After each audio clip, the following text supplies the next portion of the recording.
साथियों, मैं डॉक्टर आशीष गुप्ता, आपका life science educator in text book super coaching under the CSIR net category.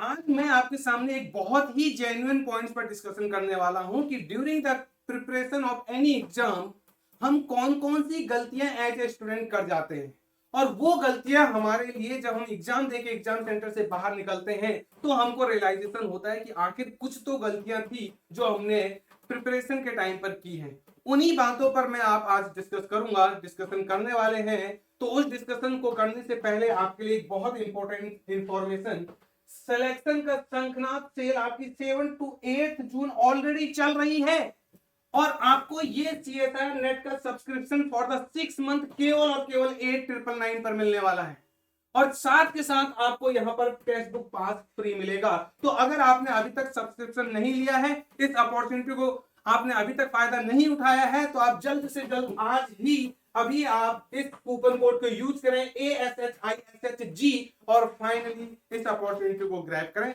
और आप अपनी दिसंबर वाली जो एग्जाम की तैयारी है उसको हमारी मेंटरशिप में आगे बढ़ाएं। ठीक है, तो होपफुली अब हम बात करते हैं कि क्या क्या गलतियां हमसे होती हैं as a student life during the preparation. तो सबसे पहले आप देखो कि हम अपने एफर्ट्स को क्या करने लग जाते हैं, अगले दिन के लिए पोस्टपोन करने लग जाते हैं। हम ये बोलते हैं, सपोज करो आज एग्जाम हो गया, ठीक है, अब आप मान के चल रहे हो कि अब हमारा अगला एग्जाम दिसंबर में है, तो कहीं ना कहीं आपके पास 5-5.5 महीने हैं। लेकिन होना क्या चाहिए, आपको आज से ही अपनी स्टडी तैयारी करनी चाहिए। लेकिन हमारा माइंडसेट ऐसा हो जाता है कि अरे अभी तो 5 महीने हैं, बहुत मोर देन सफिशिएंट है, हम कल करेंगे, हम अपनी स्टडी कल से स्टार्ट करेंगे, हम कल से प्रैक्टिस सेशन स्टार्ट करेंगे। तो हम डे बाय डे अगले दिन के लिए चीजों को पोस्टपोन करने लग जाते हैं, और ये पोस्टपोन करते करते करते आपके 1 महीने, 2 महीने, 2.5 महीने निकल जाते हैं, और ये रियल फैक्ट है, ऐसा ही होता है। तो वो नहीं करना है आपको, आप पहले ही दिन से आप अपना प्लान सेट करें।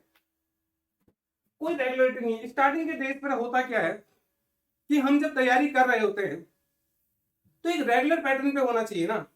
आप जो आज रिवीजन कर रहे हो, 1 यूनिट आपने उठाई, हो क्या रहा है, आप 1 यूनिट को उठा रहे हो, 13 यूनिट है, जैसे 1 यूनिट को उठाया और उसके बाद आपने उस यूनिट को थोड़ा टच किया, शुरू शुरू में तो इंटरेस्ट आया, फिर आप बोल रहे ये तो अब मजा नहीं आ रहा, इंटरेस्ट नहीं आ रहा, छोड़ दी उस यूनिट को, रेगुलरिटी बनाई नहीं। अब आता पता ही नहीं कि वो यूनिट आप कब करोगे। आप आज 2 घंटे पढ़ रहे हो, अगले दिन आपने 2 घंटे पढ़ा ही नहीं, ना आपकी रेगुलरिटी बन रही है, ना आपकी कंसिस्टेंसी मेंटेन हो रही है। तो इस तरह से आप जो इनिशियल डेज होते हैं, इनिशियल मंथ होते हैं, उन मंथ्स को आप सक्सेसफुली क्या करते हो, उसको सही वे में, डायरेक्शन वे में आगे नहीं बढ़ा पाते हो। तो प्रॉब्लम यहां आती है, और फिर लास्ट के जब 1-2 महीने बचते हैं, फिर पैनिक होना स्टार्ट हो जाता है, अरे ये भी करना है, वो भी करना है, तो फिर वो हबड़ तबड़ वाली सिचुएशन डेवलप हो जाती है। तो ये ना करें। अपने आप को इवेल्युएट ही नहीं कर रहे हम लोग। भाई आज हम कहां पर हैं, हमारा लेवल, हमको पता है कि आज हमारा लेवल कहां है, आज से 20 दिन बाद हमने कितना सीखा, भाई उसको भी तो जज करो, इवेल्युएट करो कि आखिर 20 दिन बाद हम क्या एक सीढ़ी आगे बढ़ पाए या नहीं बढ़ पाए। तो वो चेक करना बहुत जरूरी है। अगर आपने वो चेक नहीं किया तो फिर आप कुछ नहीं कर रहे, टाइम वेस्ट हो रहा है। और ये हमसे एज ए स्टूडेंट लाइफ में ऐसा होता है, क्योंकि मैं भी एज ए स्टूडेंट लाइफ से गुजर चुका हूं, तो कहीं ना कहीं वही चीजें रिपीट होती हैं। तो ऐसी गलतियां ना हो, मैं इसलिए आपको इंडिकेट कर रहा हूं। ठीक है, तो प्लीज अपने आप को हर 20-20 दिन बाद चेक करें कि हाँ कितना आगे इंप्रूवमेंट हो रहा है। ये बात आप ध्यान रखोगे। टाइम मैनेजमेंट की बहुत दिक्कत है, आप अपने टाइम को मैनेज नहीं कर रहे हो। भाई अपना एक टाइम टेबल बनाओ, भले ही इनिशियल डेज पर वो टाइम टेबल फॉलो नहीं हो रहा होगा, लेकिन धीरे धीरे धीरे होने लग जाएगा।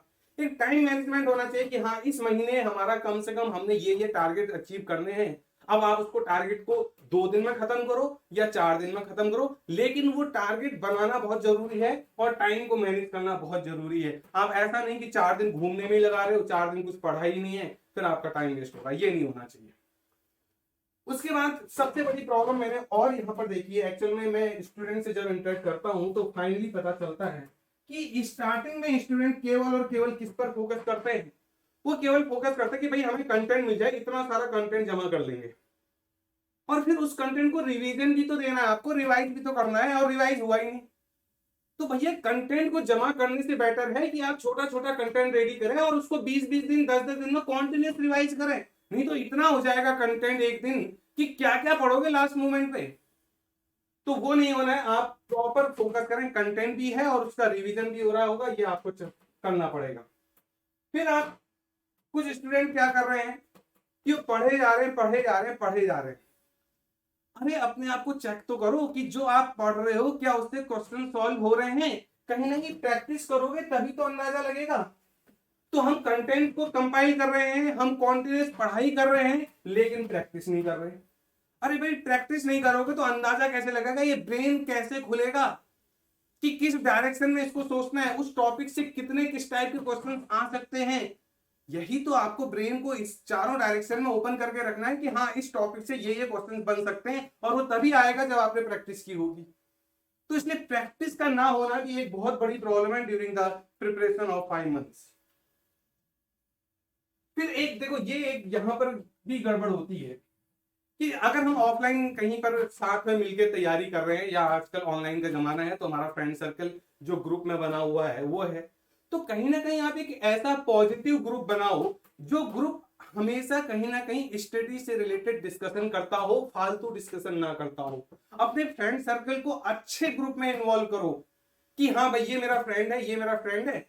जब हम मिलते हैं या फिर हम ग्रुप में बात चैट में बात करते हैं तो कहीं ना कहीं क्वेश्चन डिस्कस कर रहे होते हैं, अरे यार ये मेरे से क्वेश्चन नहीं सॉल्व हुआ, तू बता जरा क्या होगा इसका आंसर।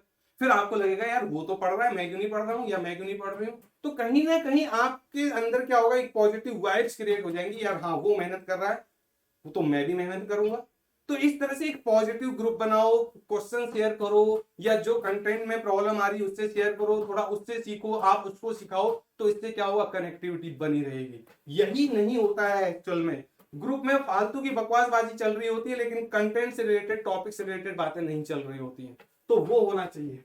और फिर सबसे लास्ट में अगर मैं बात करूं तो आप लोग क्या करते हो, जब मॉक टेस्ट की बारी आती है, भाई आपको पहले ही दिन से 20 दिन की तैयारी, 30 दिन की तैयारी के बाद मॉक टेस्ट देना चाहिए।